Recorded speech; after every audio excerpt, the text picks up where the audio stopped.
kaguro! Ito po, nagprito tayo ngayon ng tilapia dahil po magluto tayo ngayon ng escabeche po. Sa mga Cebuano po ay escabeche. Dito naman po sa mga taga Maynila po ay sweet and sour. Sweet and sour. So ayan po, luto tayo ng escabeche mga Cebuano dyan. Hello kayo riyan. Kumusta na kayong lahat? Mga Cebuano, mga Ilonggo, mga Ilocano, mga Pampangueño, Maynilinyo, or mga Tagalog dyan, at sa lahat po, sa mga taga-ibang bansa. Hello po! God bless you all, and mag-ingat po tayong lahat mga kaguro. So ayan po, nagprito tayo ng ating tilapia. Kakasimula lang po natin magprito. So, ayan po, inantay lang po. May nakasalang na po tayong dalawa, mga kaguro. Dalawang tilapia.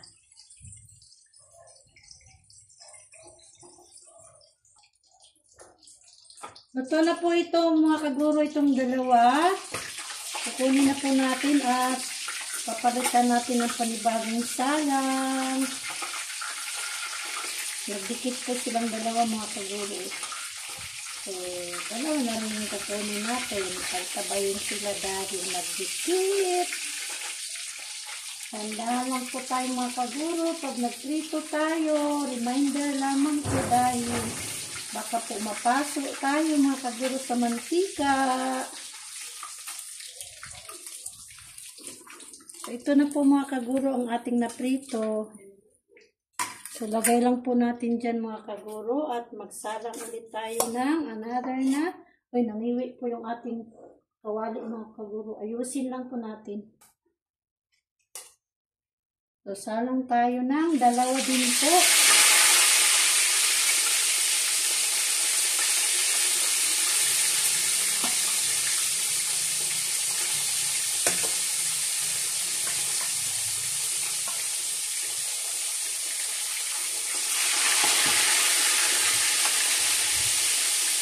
Ayan.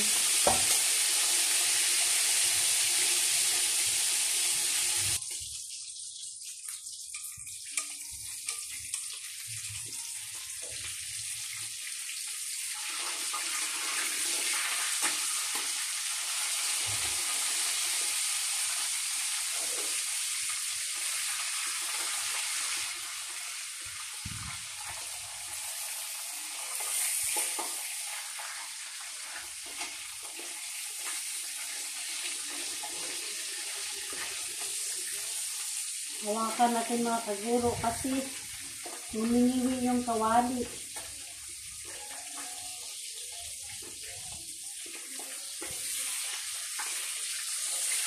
Dumikit. Dumikit yung kabilang laman mga kaguro. Pero konti lang naman yung dumikit.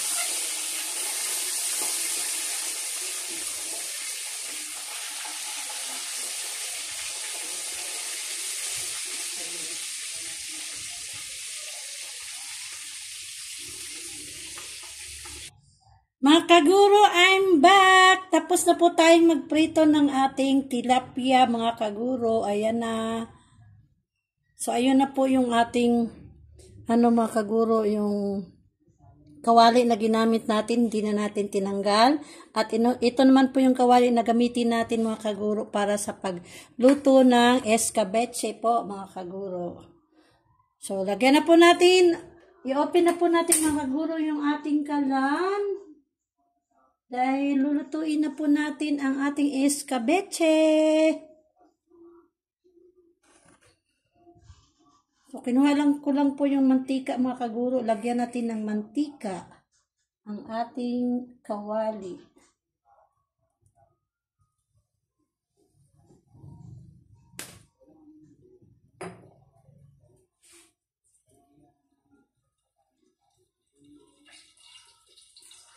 Ito naman po yung ating panghalo ng ating escabeche mga kaguro. Siyempre, meron tayong bawang, sibuyas at kamatis mga kaguro.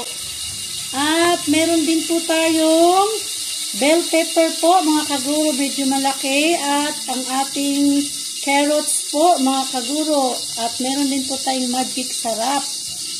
Ayan po.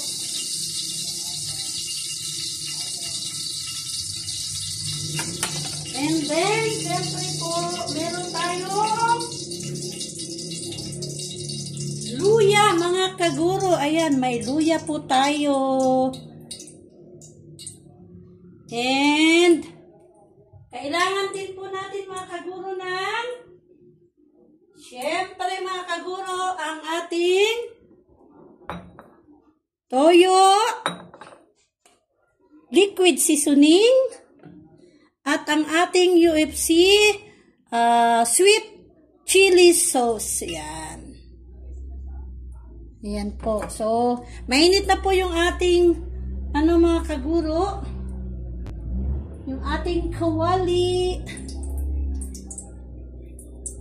Start na tayo, mga kaguro.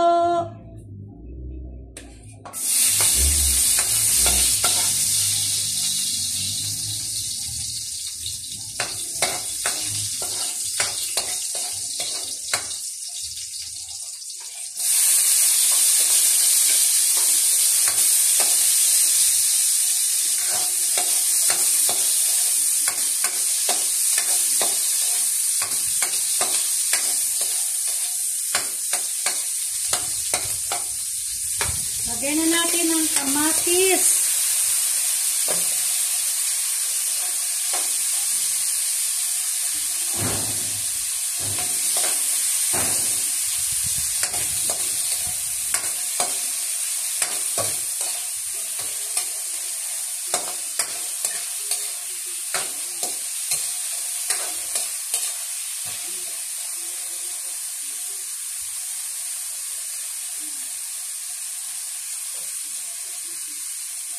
And then, yung ating kamatis, mga kaguro, yung ginisa nating bawang, sibuyas at saka kamatis, ay syempre, lagyan po natin ng kaunting toyo, mga kaguro.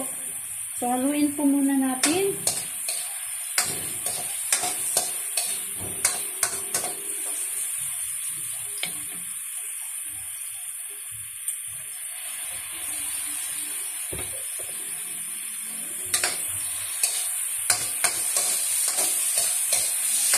Then, lagay na po natin yung ating luya, mga kaguro.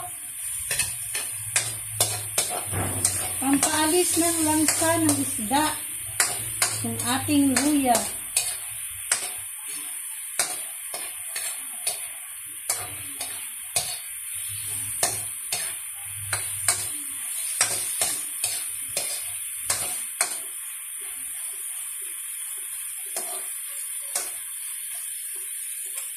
Ayan. Ngayon po ay ilagay na natin ang ating carrots.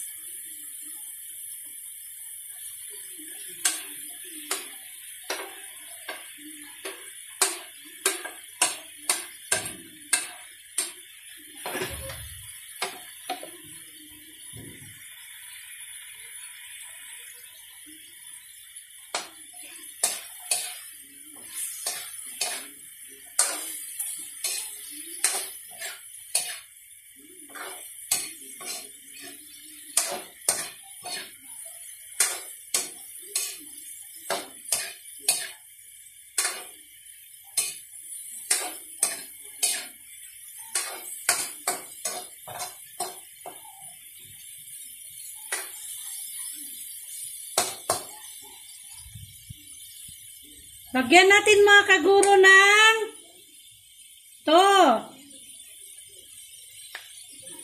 liquid seasoning.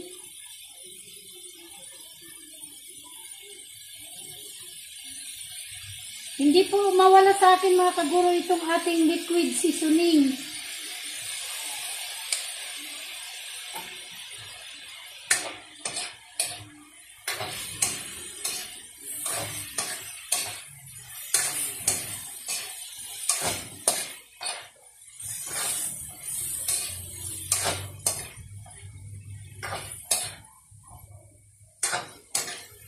So, lagi lang po nating halu-haluin mga kaguro para yung yung ating carrots ay manatili po siyang malutong.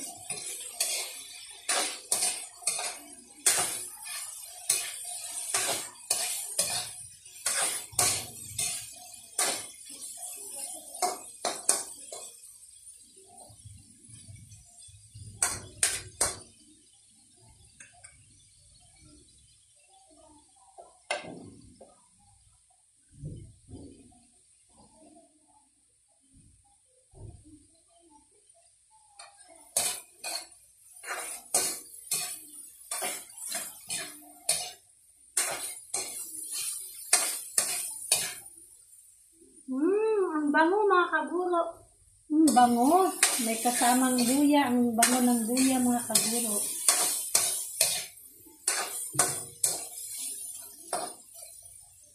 So ngayon ay lagyan natin siya ng kaunting water mga kaguro.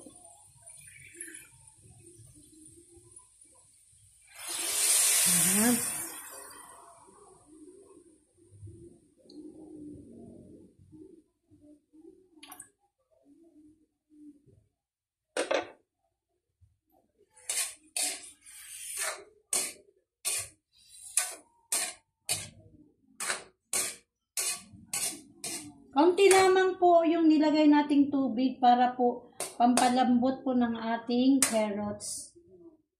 And then after a few minutes ay ilagay na po natin itong ating UFC chili sauce. Sweet and chili sauce.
Lagay na po natin mga kaguro ang ating UFC sweet chili sauce.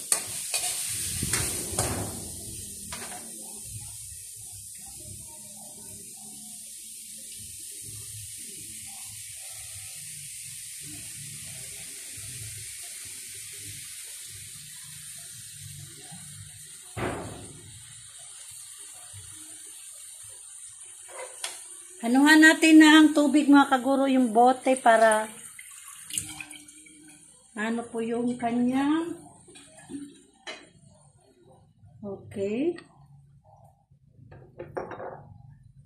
Haluin natin mga kaguro.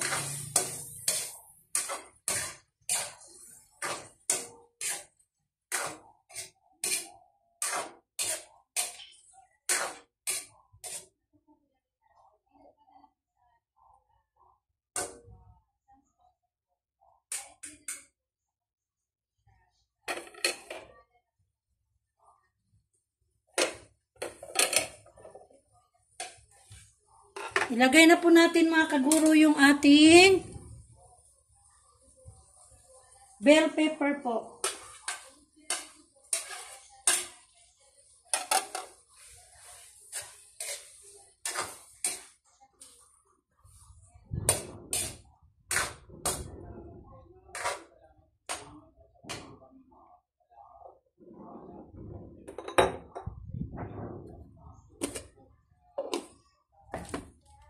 Ngayon po ay habang pinapakulo po natin mga kaguro ay nagtimpla naman po tayo ng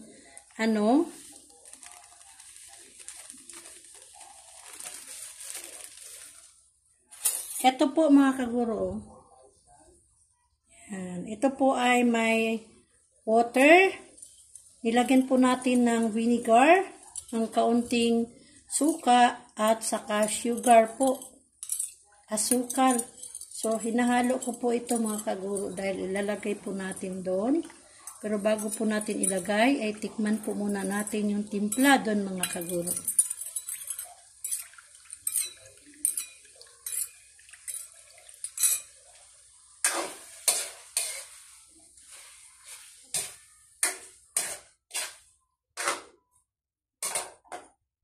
Tikman lang po natin mga kaguro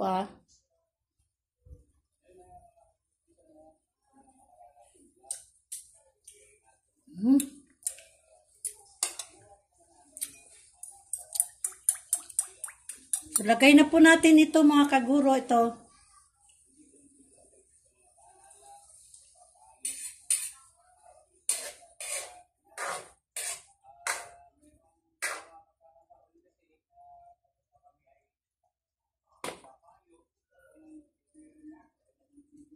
So, ayan natin siyang medyo kumulo pa.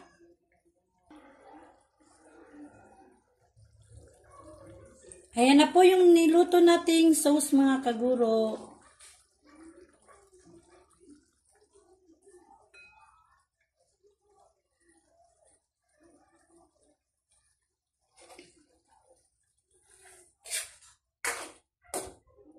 So, tikman lang po natin ulit mga kaguro. Kung dahil nilagyan po natin siya ng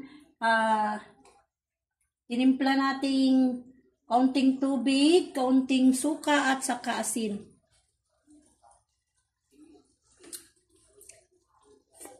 Ang sarap mga kaguro.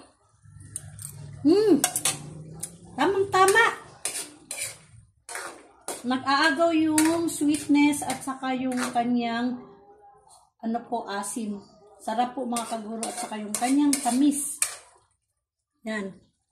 So, set aside na lang po muna natin mga kaguro. Patayin muna natin yung ating kalan. Kukunin natin itong niluto natin. Patong lang po natin dito mga kaguro. Sa kabila, patong natin dito sa maliit na kawali.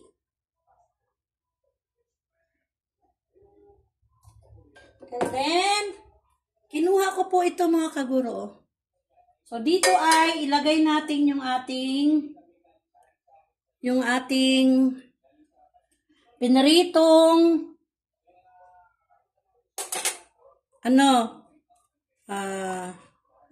tawag nito, tilapia. So, lagay lang po natin dito isa-isa mga kaguro.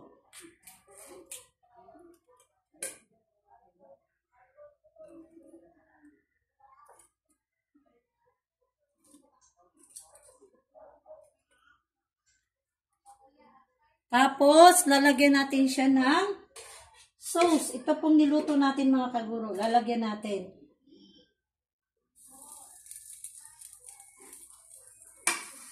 So, lapit ko po kayo mga kaguro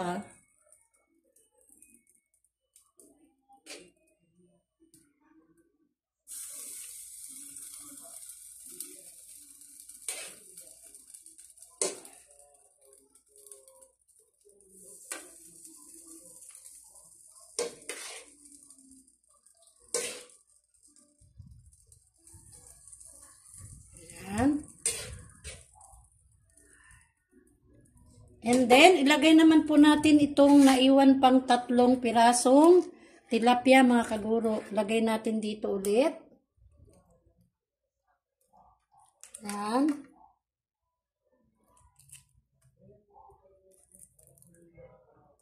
At dito.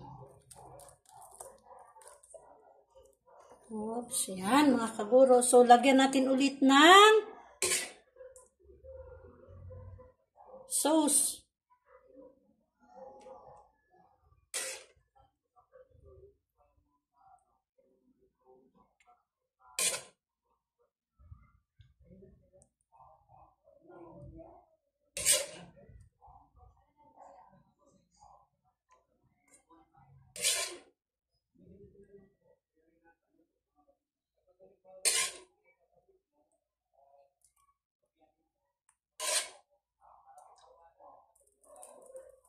Ayan. So, ibuhos na po natin to mga kaguro, yung natira pa po. Ayan na po siya.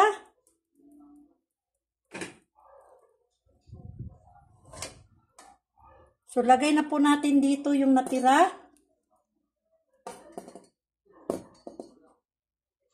Okay.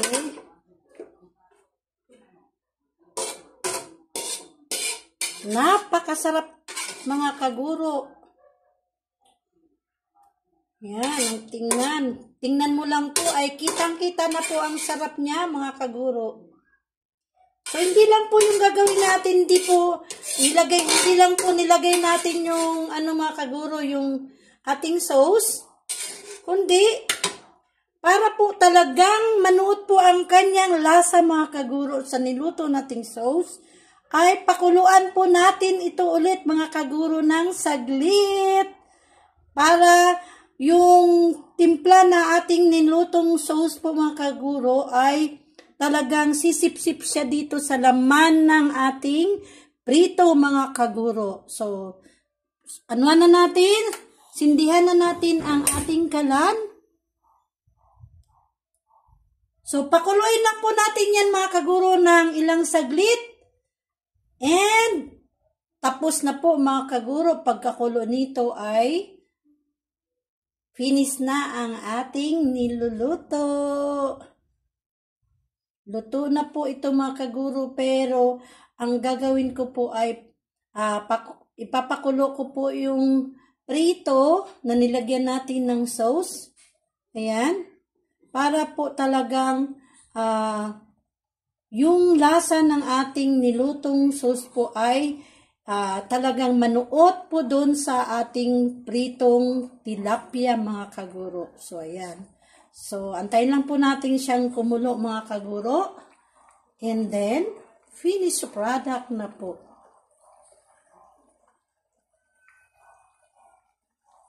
So, talaga naman mga kagurong napakasarap. Ang dami niyang mga carrots mga kaguro.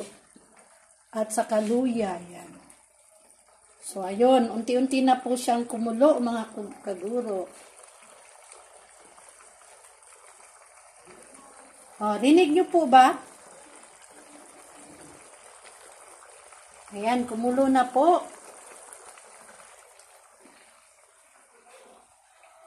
So, ilang minuto po ay okay na po ito mga kaguro. Pwesto lang po natin mga kaguro yung ating cellphone.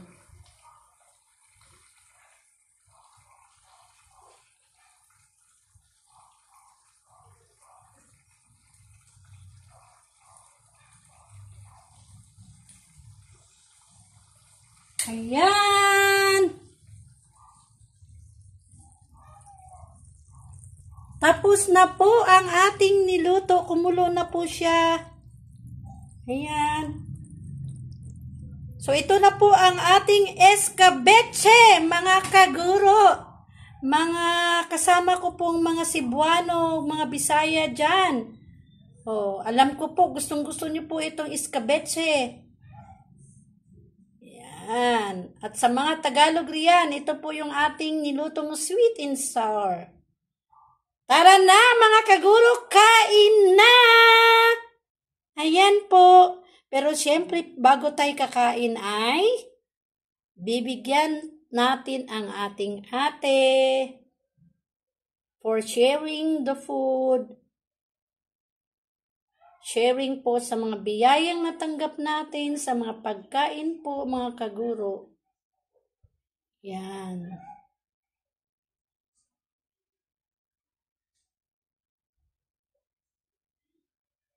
So hanggang dito na lamang po mga kaguro ang aking vlog. Thank you so much mga kaguro sa panonood ng aking mga vlog. Sa mga viewers ko, maraming salamat. Sa mga subscribers ko, maraming salamat. At sa mga nakilala kong mga YouTuber po, thank you din po sa pagsuporta sa akin mga kaguro. Maraming salamat. And mag-ingat po tayo mga kaguro sa araw-araw. Bye-bye mga kaguro!